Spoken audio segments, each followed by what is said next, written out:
ndinoda kuti nyika isiwe vanhu vangu inguva yedu hatingatadzi kubudirira mwari ari parutivi pedu rambai muchirwa. My hitters don't die, and real hitters gon' shine, and my people gon' line.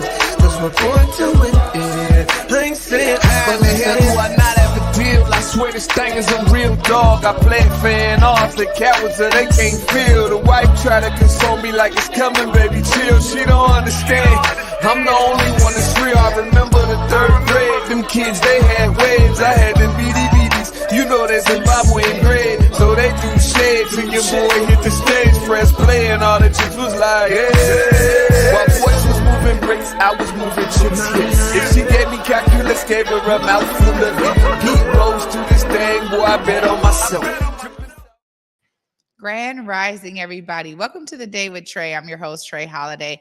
We got a great, wonderful Wednesday in the works for all of y'all out there today. I'm so excited. Brian Callanan is back in the building right here in the Black Media Matters studios, joining me to tell me all about tonight's episode of Seattle News, Views, and Brews. And we haven't been able to check in and tap in for quite some time. So I'm so excited that he is here to join me today. But of course, y'all, it's the top of the show. So it's a great time to tag and share the stream. That's right. Go ahead. Tag and share the stream with folks you feel could benefit from a daily dose of dopeness right here on the Day with Trae. And if you can't watch us, you can always listen to us anywhere you find your favorite podcast. Just search Converge Media Network and the Day with Trae.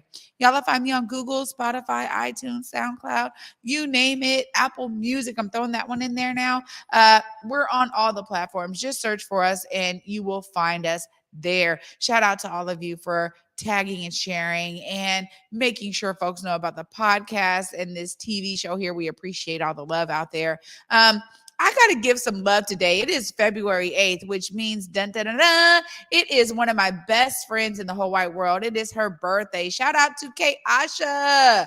I love you so much, girl. Happy, happy birthday. We are moving forward in life in such a great way. And she is one of my closest partners in so many different things. But I love you to the moon and back. Happy birthday. Of course, you guys have seen it. I mean, Converge has been out hitting the pavement really for us here. You know, when we talk about Black media mattering, that means that we have to be out there to really capture stories, as well as inviting guests to come in here and share their stories. And we are all over the place making sure that we are capturing amazing stories. Here's one that I'm so excited to showcase to you all today. My guy, Najee, over at Fly Above Athletics. Check this out. Hey, what's up? I'm Najee Lad Ali, and welcome to Fly Above Athletics. Fly Above Athletics is about empowering and inspiring the community. It's about elevating the mind, body, and the spirit. Fitness is important in the Black community because we are at a time where we have to be keen and pay attention to generational traumas, generational curses, and how we think generationally in terms of eating. And so now my job and my duty, I feel, and my gift is to empower and inspire people to see how they could change the perception that has been placed on them throughout America. Fitness and living a healthy lifestyle is important to the Black community because now we're at a time where we need to be cognizant and aware of generational traumas. We need to learn how to break generational curses, not only through those traumas, but also through eating, so we can prevent heart attacks and prevent a lot of the cancers that subside and that hurt us in the long term, so we can live healthier, longer lives to continue to teach our youth and our next generation coming along. Training can be expensive, but there are many other ways to receive personal training. For us, for example, at Fly Above Athletics, we have free group workouts partnering with Nurturing Roots. We have Wednesdays, 8 p.m. sessions for free, Saturdays, 10 a.m. sessions, and I do reach out to people within the community because that's where I'm from. And I tell people, or I connect with people so they can come to the gym anytime they want to get a free workout in. A lot of my knowledge comes from personal life experiences. After trying to save my grandfather from dying of a heart attack, which he died in my hands, I had many other experiences. My 18-year-old sister was shot in a drive-by and she's still alive today. My sister was in a severe car accident. My other sister was in a severe car accident. I had one of my boys' close friends, Devon Pickett Jr., get murdered, who we played high school basketball together. And so a lot of those life experiences has caused me to go within myself, which through meditation or, through just keep staying in one spot and staying still, to conquer my mind and conquer my energy and keep my composure and to find that balance so I can be able to teach people. But before I teach people, I have to grow within myself. So it's an internal thing. It's a spiritual thing. It's kind of hard to explain the energy that I receive and that I feel, but it makes me feel good. It makes me feel inspired. It makes me feel like I'm filled with love. And it keeps me going, even on my down days. If I come and just give my time to people and just have conversations, like these workouts lead to many conversations. We have conversations about fatherhood. I have men that come. We talk about business. We talk about collaborating. We talk about women. We talk about how to elevate the mind as a woman. Like, we talk about many things. And so it makes me feel good, and it makes me feel like I'm having a sense of love, and it inspires me even more to keep on going. Here's 3 tips for people looking to start off with their fitness journey. 1, find something you can spiritually connect with. 2, find time for self, because it's an internal process. And also you want to believe in yourself. 3, do something to get better each day, whether it's a walk, whether it's eating something a little healthier, and don't stress yourself out as much. Believe in yourself, treat yourself nice, and be patient with yourself and make progress each and every day. So if you want to connect with me, you can find me on Instagram at flyaboveathletics with 2 S's, or by email flyaboveit'sinu@gmail.com.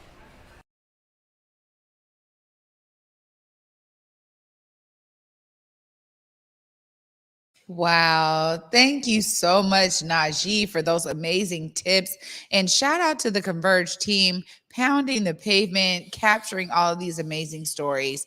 One of the things that we find in Black community in particular is that there's so many different things that can cause health issues, right? And adverse health conditions. And I'm so glad that Najee was able to give us some great tips, and also that there are some open availabilities. One of my main questions was about the affordability of training. And oftentimes it isn't accessible to many who need it most. And so I'm so appreciative of his efforts with Fly Above Athletics to make group workouts open for folks. It is there. It is available. Check out him on Instagram, excuse me, and social media.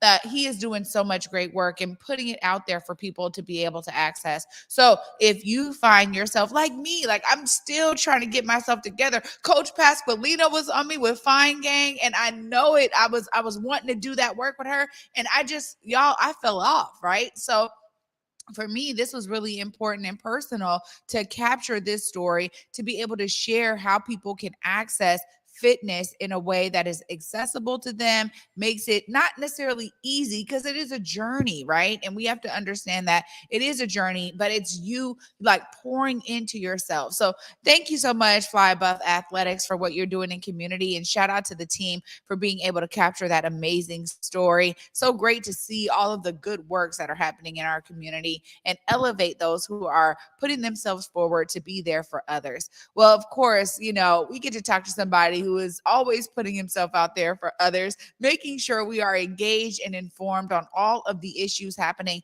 at City Hall and other things that we really need to be mindful of throughout the city and beyond. I get to talk to Brian Callanan right after this short break, y'all. Stay tuned. You're watching The Day with Trae.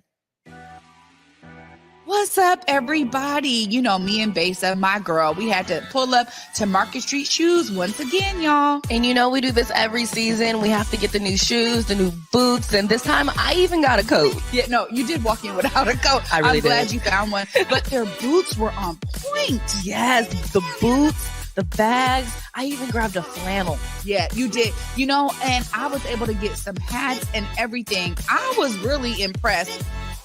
And I was impressed because, of course, I got those white boots that you guys see me wearing everywhere these days. Yeah, no, I look at your white boots and I'm like, darn it, they only have one pair. Me and Base wear the same size. Of course, every time we walk out with several bags in hand. Several bags and sometimes even a backpack, you guys. Make sure you check out Market Street Shoes. Yeah, please check them out. Where they go, Basa? Ooh, 2232 Northwest Market Street, Seattle, Washington. Prosperity in Black America. What will this require? Is Black business prospering? Are we reaching women and minority-owned businesses? How do we achieve earning parity for wealth for our families? Do our children really have access to education? Will our families have choices for our children? Prison pipelines, mass incarceration, tearing our families apart. A healthcare system not accessible to the masses. The disproportionate termination of Black women from corporate America. When will we actually begin to address what's really at play? How do Black people gain more power to help make these changes? This requires a lot of political will and courage. I'm that provocateur of change. I am Cindy Bright. Welcome to Heartbeat. Pacific Northwest Ballet unveils Giselle, ballet's classic tale of romance, betrayal, and immortal love. The New York Times calls it a triumph, comparable to an epic film. This stunning production is touched by magic.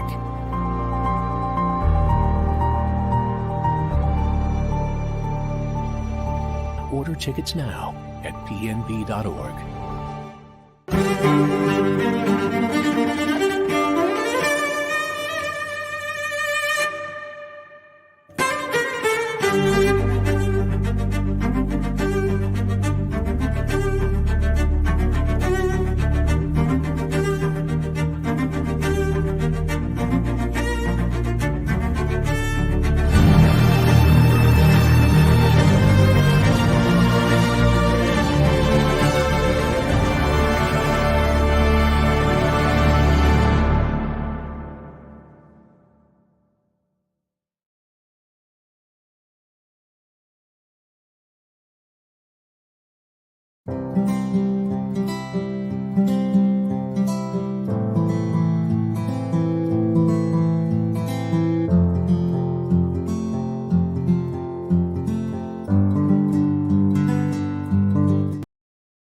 Welcome back, everybody, to the Day with Trae. I'm excited because Brian's in the building. What's up, Brian? How are you? Hey, I'm really good, Trae. It's been too long. It's good to see you. It's always good to see you. And the thing is every time I so appreciate you sending us clips, right? Because I'm like, wow, once again, y'all are hitting some topics that need to be hit. But it's like every time I'm like, oh, I want to talk to Brian about that. That's I cool. want to talk to Brian about that. Yeah. So, tell us a bit about what y'all have coming up this week. Yeah, we have a few different things coming up on the show. It's tonight on Converge at 7 o'clock.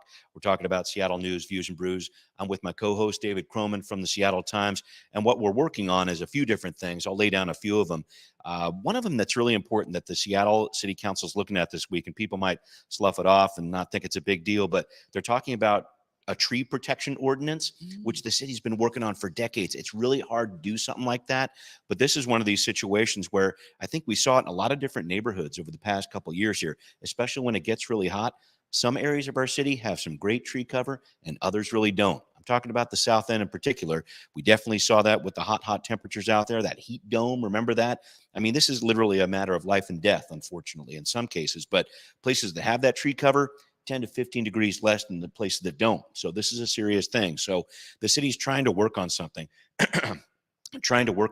such that they can have a situation that's a little more equitable in terms of how trees are cut down, and with another idea about how do we make sure that they're supported? How do we make sure that more of them are kept in place?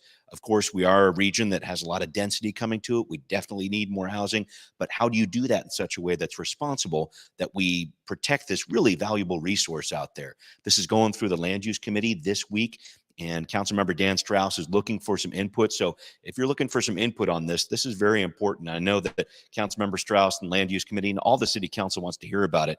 This is something that a lot of people are interested about. I know they want to protect trees. They want to make sure that we're getting enough buildings going into for housing, but it's one of those very interesting situations that turns into an equity discussion real quick. Well, that's the interesting part to me. And I read up on this last year, and it's so intriguing to me that there is a disproportionality built into tree protection. Yeah. And I never would have considered it. But again, we talk about a lot of environmental health effects based on where you live. Yep. And we understand that there is some intentionality, honestly, around like, oh, well, these are more urban areas. Sure.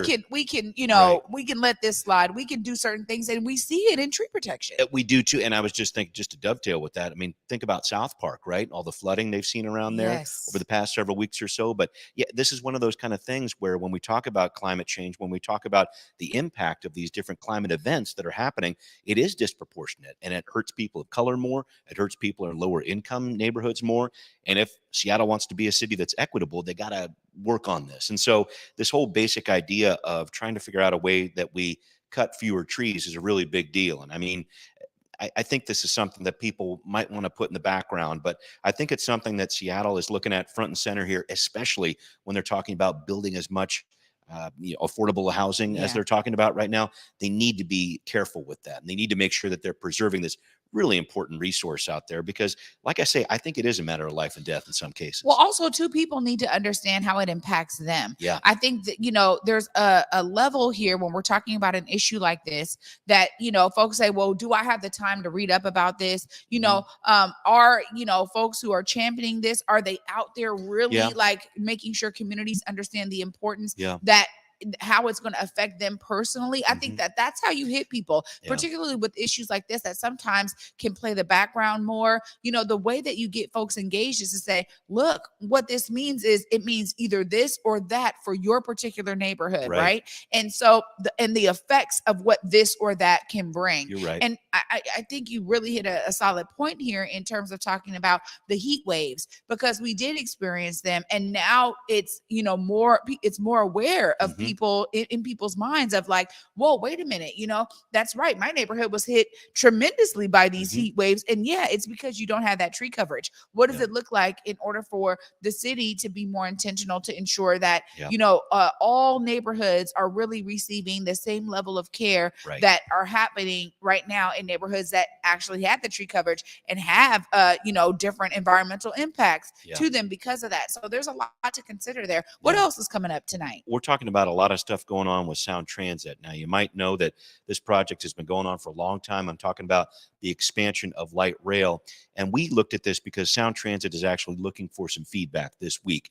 What they're saying is you can actually testify. If you want to talk to Sound Transit about their plans, I recommend you do. We're talking about Union Station this afternoon into the evening from 3 to 7. They're opening up public testimony about this. And this is something that really matters. We're going to see hundreds of people down there, because you think about what's going on with Sound Transit, you think about the expansion of light rail and how important that is to our community, our growing community here. But David and I took a closer look at what's going on in Chinatown ID, because as you recall, over the past year, ton of protests down there. Hey, if you put it in this part of the neighborhood on 5th Avenue here, that could really impact a lot of the different very important cultural activities that are going on, businesses that go on there, could impact them for some time. Hey, let's put it out on 4th Avenue. Okay, that's going to have some impacts on traffic. And it's even pushed to some directions where like, okay, move it a little bit to the north, move it a little bit to the south. So it's one of these things, Trae, where you have to balance this idea of, okay, we need a viable transit system that people want to use and is convenient for them to use, right? You have to balance that with, okay, how is it going to impact the community when we actually do the building there? What's it going to be like when that station is there? How are we going to make sure that it's safe? How are we going to make sure that these community members actually use this and can get to these areas safely? So it's a really interesting balance here. And I don't think Sound Transit has all the answers for sure, but they do have some different options that they're putting out before people right now. But I hope you see what I'm saying there. It's that idea of, okay, we want something that people are going to be able to want to use. We don't want them to go down, 10 floors of escalators. We want to make sure that it's right there. People are able to jump on it and go. But at the same time, How's that going to impact an area, especially like Chinatown ID, which was split apart by I-5 a few decades ago, right? Little Saigon's over there, rest of Chinatown's down here. So this is an area that's very sensitive to infrastructure projects. Sound Transit is realizing that. They're trying to get as much input as they can right now. And I think it's a really important issue from an equity side of things too. Yeah, I mean, there's a lot of that going around in terms of like just equity spreading into so many different areas. Yeah. One thing that I think is important to note here, for those who may not know, I want you to be able to explain a bit about this because there already is transit there. That's right. The light rail already runs underground there. What is the difference? I mean, are we saying that, okay, the underground is not accessible? It's not good for folk? Like, I want people to understand the difference, because when I think about transit, I'm thinking about the fact of like how excited I am that Sound Transit is moving into Federal Way. Yeah. And trust and believe, Brian, I am so impacted by the build out Yeah. of that. But I understand that it's a few years of building out Yeah. for us to be able to receive now Sound Transit coming to Federal Way, Yep. expanding into Tacoma. Like, those ideas for me make it easier for me to go, wait a minute, now maybe I don't have to, have so much gas going in my Sure. car, because now I can hop on the light rail. But that's me and my personal experience. And even though my new condo is right there by Sure. where they're building, That's I'm cool. hearing it all throughout Yeah, the day or yeah. whatever. I also understand like the long-term impact for me. And I think about my sons having that accessibility to be Right. able to, go from the house in Federal Way to downtown Seattle in a matter of 25 minutes, right? That's, that's still desirable. Yeah, But tell yeah. us a bit about the difference, because it is there right now, right? There's a heavy station of Metro and the light rail. What Yeah. is the difference? I think they're trying to make sure that these different systems actually have a connection with each other. And that's another part of this discussion too. You've got trains that are going through there right now. You have a lot of buses that are going through there right now. So can we make a system that is intermodal? Can we make those connections? So those people coming from Federal Way, hey, drop off here at Chinatown ID, and you can jump on a bus that'll take you there. So I think they're trying to make a system that is interconnected in that way. Wow. And so that's a part of the situation too. And when you mention, do we want it on the surface? Do we want it underground? Underground costs a lot more. That makes sense, right? And having it on the surface, that can lead to some different safety issues. So that's another kind of balance here, right? But these interesting things happen when, okay, we're going to put this thing underground. That's going to solve all our problems. Not necessarily, because I think about the station out at the University of Washington by the stadium there. Yeah. Great spot. I've done it a million times to go to Husky games, but you come up those escalators there.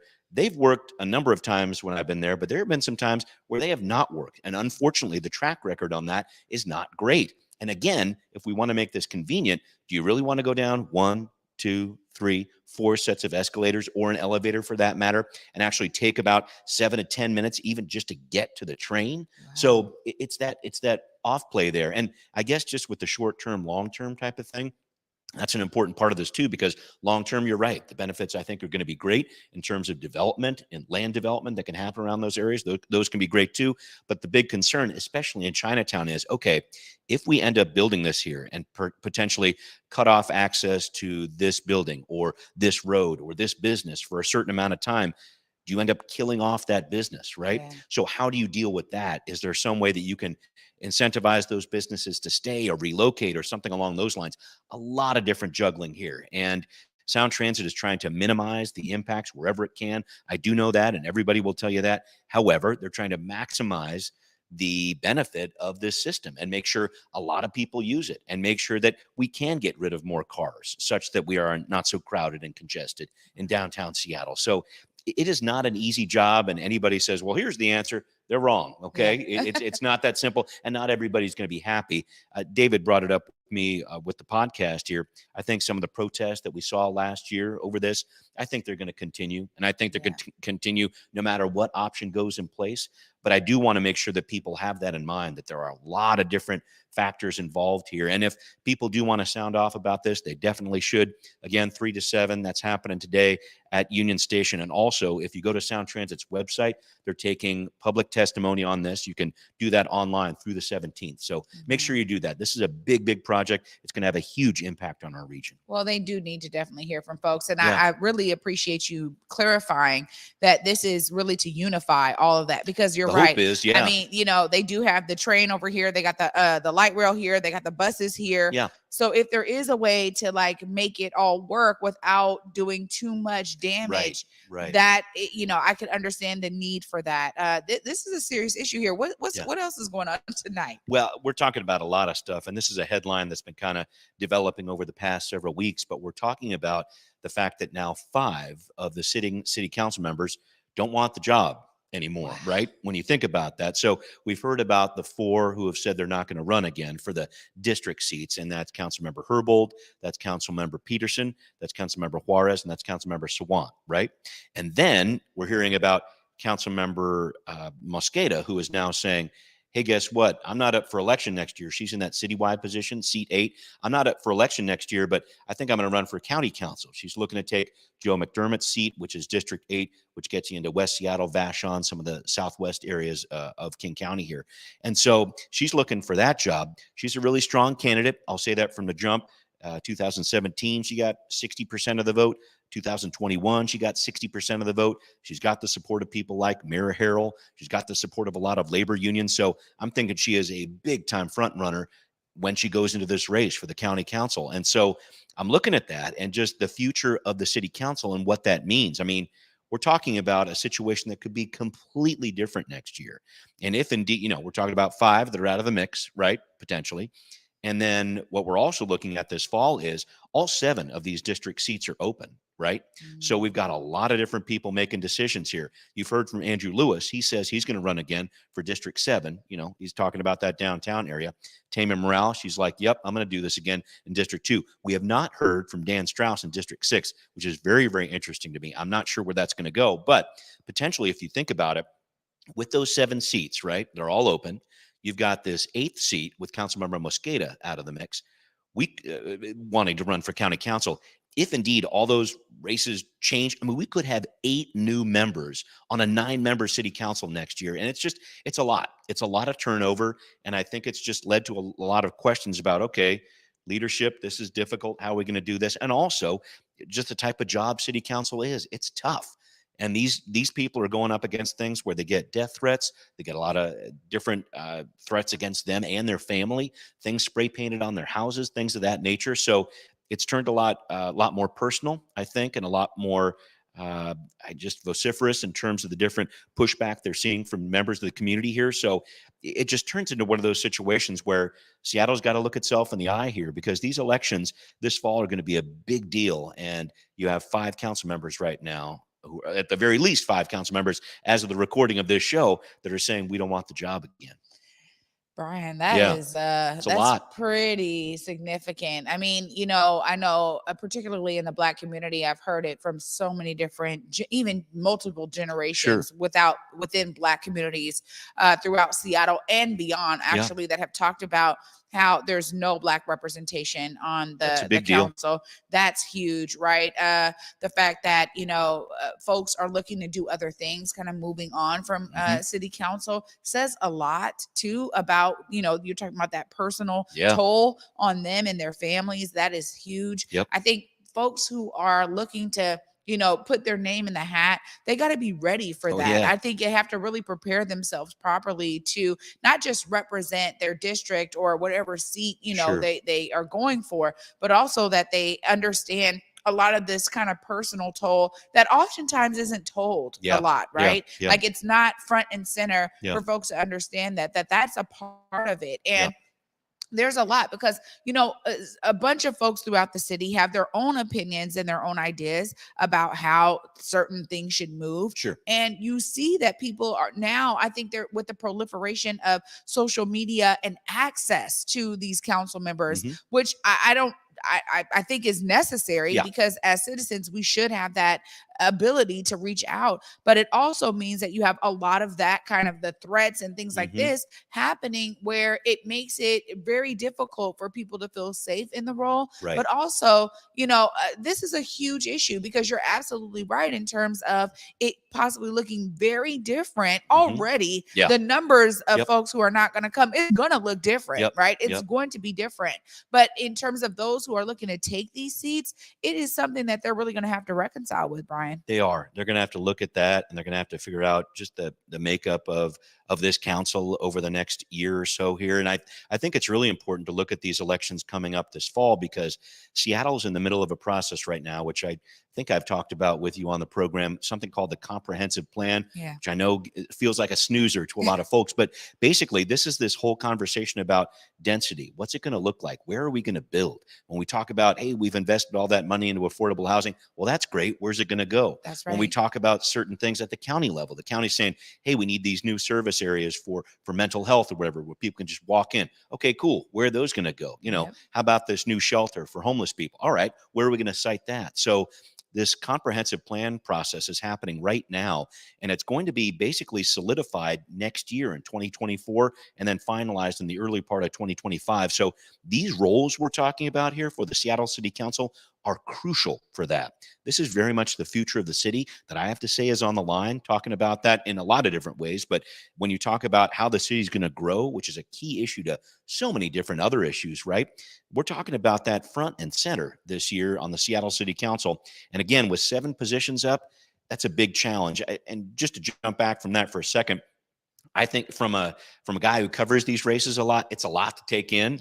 Just from a news kind of perspective, it's like, whoa, we got a lot of races to handle here. But I guess I'll say this. I would be interested in, and I have to think the council is thinking about this too, of trying to find different ways to stagger these different elections such that it's not all 7 up at once. But you want to make sure that you're fair and equitable to all these different districts. So how are you going to do that? So I just think that amount of turnover, and I said this on the podcast too, say what you will about incumbents staying on the job too long. I don't think that's a good idea either, but there's also something to be said about the stability of a certain body of government, right? So there's a bit of a balance there. I know people are always saying throw the bum out or whatever, but I think at the end of it, you have to look at the future of the council, how it's going to govern, and make sure that you got some good people in there, and also some stability in there in terms of experience. Because as it stands right now, you've got some first-term people. The first-term people are the only people that are looking to run again. You don't have that 2-term person who's been around the block a while. So I'm concerned about it. I want to make sure that the council does good things and it gets good people on it. But this is kind of all part of the calculus that's going on right now from a political point of view. Well, it's interesting. I think too, when we think about the wave of the future, what that looks like, a lot of times, and I've been saying it, for me, when I think about when I vote, I want somebody who really cares about my well-being, who cares about my family, and who is ready to take bold approaches to changing the system as much as we can to really reflect the needs of the people and not just the needs of those who, paid for your campaigns and those who have the influence or those who have access to you, but that you think about who you're actually representing. So I also think there's some refreshing ideas that get to come in with new folks, but you're right too in terms of the stability. So we'll see how this plays out, Brian. It's a lot to take in. Of course, I'm glad you and David are on it. Make sure folks know how to tap in with you tonight on Seattle News, Views, and Brews. Absolutely. Well, make sure you check out the show. It's happening 7:00 tonight right here on Converge Media. If you want to connect with me, at Callanan Seattle is a good way to do that on Twitter, or you can hit up callanan.seattle@gmail. Make sure you do that too. I'm always interested to hear from people, and I'm always interested in talking to you about this, Trae. I really appreciate the opportunity to be here. Always, Brian. Thanks so much for being with me. You bet. Thanks. Wow, y'all. So much to wrap up here. Of course, we'll be doing all of that great wrap up right after this short break. Stay tuned. You're watching The Day with Trae.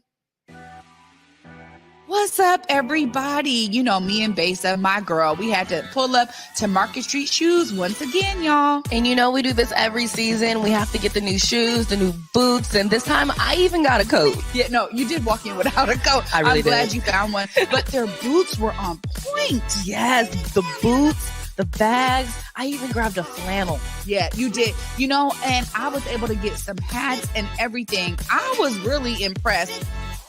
And I was impressed because, of course, I got those white boots that you guys see me wearing everywhere these days. Yeah, no, I look at your white boots and I'm like, darn it, they only have one pair. Me and Basin wear the same size. Of course, every time we walk out with several bags in hand. Several bags and sometimes even a backpack, you guys. Make sure you check out Market Street Shoes. Yeah, please check them out. Where they go, Besa? 2232 Northwest Market Street, Seattle, Washington.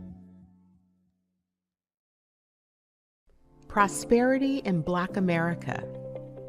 What will this require? Is Black business prospering? Are we reaching women and minority-owned businesses? How do we achieve earning parity for wealth for our families? Do our children really have access to education? Will our families have choices for our children? Prison pipelines, mass incarceration, tearing our families apart. A healthcare system not accessible to the masses. The disproportionate termination of Black women from corporate America. When will we actually begin to address what's really at play? How do Black people gain more power to help make these changes? This requires a lot of political will and courage. I'm that provocateur of change. I am Cindy Bright. Welcome to Heartbeat. Pacific Northwest Ballet unveils Giselle, ballet's classic tale of romance, betrayal, and immortal love. The New York Times calls it a triumph, comparable to an epic film. This stunning production is touched by magic.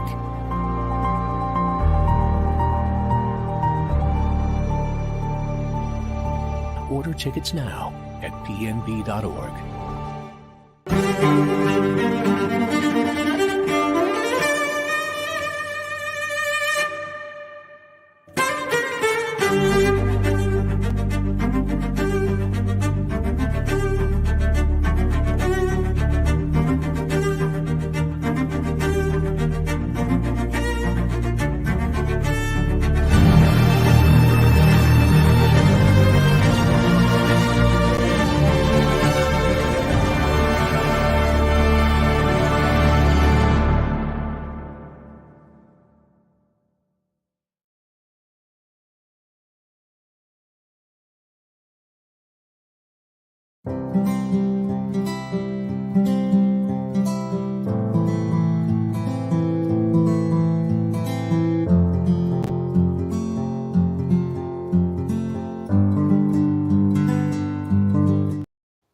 Welcome back to the Day with Trae. I'm your host, Trae Holiday. What a great episode. A wonderful Wednesday and with my guy, Brian Callanan. It's always so great to connect with him. And of course, every time I sit with Brian, I think about all of the different ways that we can all be inspired, not just as Brian and David Croman are sharing these stories and making them accessible to all of you so that you're informed and engaged of what's going on at City Hall. Clearly, he mentioned 3 amazing topics here that really are impactful for all of us, for those of you who live in the city of Seattle, but because Seattle is also an example that a lot of other cities follow, I think it's important for all of us throughout King County, honestly, to be really mindful of what Seattle is doing. Even Pierce County, Snohomish County, we're connected in ways that, honestly, a lot of times what Seattle is doing kind of moves others. So be engaged, y'all. Be informed. For those of you who live in Seattle, make sure you do touch base on these opportunities to give your feedback about what's going on with transit.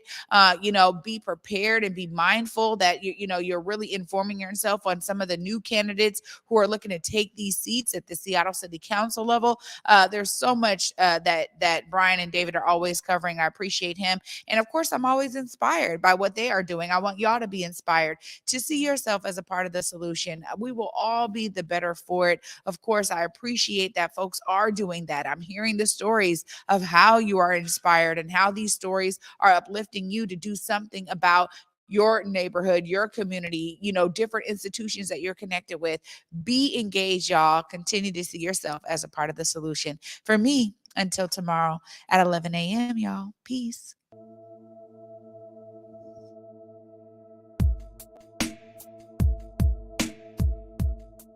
Converge Media produces culturally relevant content for Black and urban audiences. Our coverage is raw, transparent, and objective, praised by community leaders, government officials, and residents. Support Converge Media today via Venmo, Cash App, or PayPal at Converge Media.